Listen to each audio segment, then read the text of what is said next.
আমাদের জুলাই 16 তারিখ গত বছর এই দিনে আমাদের প্রথম শাহাদাতের ঘটনা ঘটে এবং একই সাথে আমাদের আবু সাইদ শহীদ হয়, শহীদ ওয়াসিম শহীদ হন।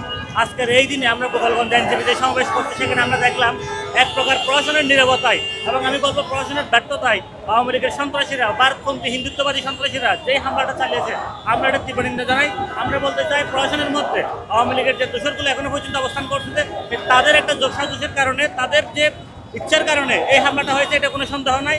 আমরা অতি সত্য যে ঘটনাটি আপনারা দেখতে পেলেন এবং সারা বাংলাদেশ যেটা দেখতে পেল সেটি হচ্ছে যে পতিত হাসিনা এবং আওয়ামী লীগের প্রকৃত যে রূপ, সেই রূপটি গোপালগঞ্জে ধারণ করে আছে।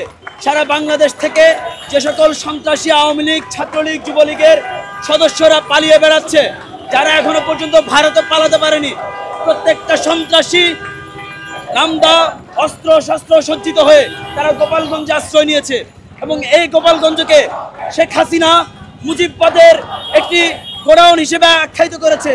তারা দুর্গ হিসেবে এটিকে গড়ে তুলতে চেয়েছে। গোপালগঞ্জকে যদি তারা রক্ষা করতে পারে তাহলে আওয়ামী লীগকে টানা সপ্তমবারের মতো বেস্ট টিস্যু পেপার ব্র্যান্ড হিসেবে স্বীকৃতি পেয়েছে বসুন্ধরা টিস্যু এবং বাংলাদেশের মধ্য দিয়ে একটি সন্ত্রাসী দলকে টিকায় রাখার জন্য গোপালগঞ্জকে তারা ব্যবহার করতে পারবে। তারা যদি আজকে আশঙ্কা করতেছিলাম মানে গোপালগঞ্জতে যদি যাওয়া হয় তাহলে সেটা হামলার একটা প্রস্তুতি আওয়ামী লীগ আগে থেকে নিয়ে রেখেছে। এটা নিয়ে তো আমরা দেখলাম হচ্ছে ওই যে ছাত্রলীগের যে পেজ আছে ওই পেজ থেকে একটা ভিডিও বার্তাও দেওয়া হয়েছে যে তারা প্রস্তুতি গ্রহণ করেছে। তা আমরা দেখলাম ঠিক ওই আজকে হামলা করা হয়েছে এবং গোলাগুলি হয়েছে, মঞ্চে ভাঙচুর করা হয়েছে, এনসিপির সমর্থক বা জুলাইয়ের যারা যোদ্ধা আছে তাদের উপর হামলা করা হয়েছে। এটা স্পষ্ট আমরা বুঝতে পারছি যে এখানে প্রশাসনের একটা বড় ব্যর্থতা আছে।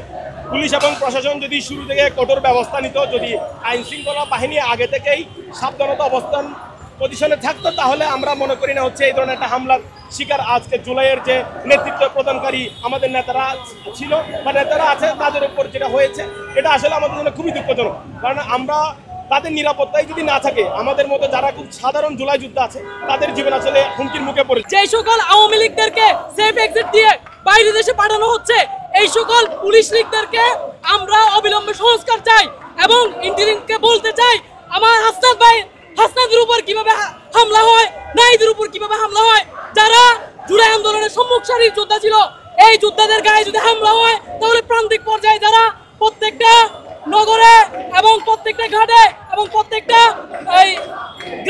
গ্রাম অঞ্চলে যারা এনসিপি রাজনীতি করে বৈষম্যবিরোধী ছাত্র আন্দোলনের যে কার্যকলাপ এগুলো করছে তাদের উপর হামলা আসবে। তাই আমরা চাই এই হামলার সুস্পষ্ট বিচার হোক এবং দৃষ্টান্তমূলক